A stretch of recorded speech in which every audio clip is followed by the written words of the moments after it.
২০০৯ সালের শুরুতে যেখানে দেশে বিদ্যুৎ উৎপাদন সক্ষমতা ছিল প্রায় ৫,০০০ মেগাওয়াট, শেখ হাসিনা পালানোর আগে তা ২৮,০০০ মেগাওয়াট ছাড়িয়ে যায়। এ যেন উন্নয়নের জোয়ার।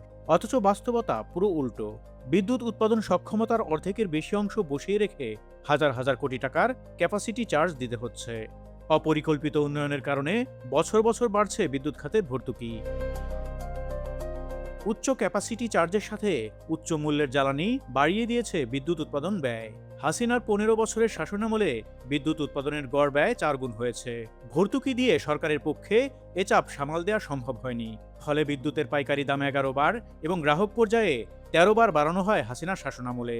IMF এর ঋণের শর্তানুসারে বিদ্যুতে ভর্তুকি শূন্য করার উদ্যোগ নিয়েছিল শেখ হাসিনা।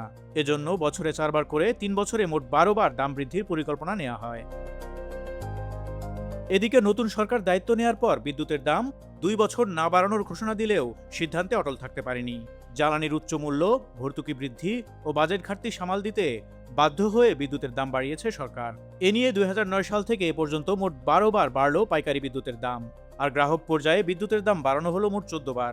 এতে ২০০৭ সালের ৩ টাকা ৭৩ পয়সার বিদ্যুৎ গ্রাহককে এখন কিনতে হবে ১০ টাকা ৪০ পয়সায়।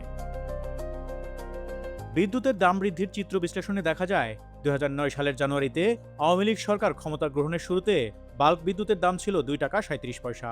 বর্তমানে তা বেড়ে দাঁড়িয়েছে ৮ টাকা ৩৯ পয়সা। একই সময়ে গ্রাহক পর্যায়ে বিদ্যুতের দাম বেড়েছে ১৭৯%।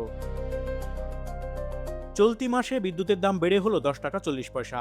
এতে এক বছরে গ্রাহকদের পকেট থেকে বাড়তি যাবে প্রায় ১,৩৩৪ কোটি টাকা। প্রসঙ্গত, আওয়ামী লীগ সরকার ক্ষমতা গ্রহণের সময় ২০০৮-৯ অর্থবছর দেশে বিদ্যুৎ উৎপাদনে গড় ব্যয় ছিল ২ টাকা ৫৩ পয়সা।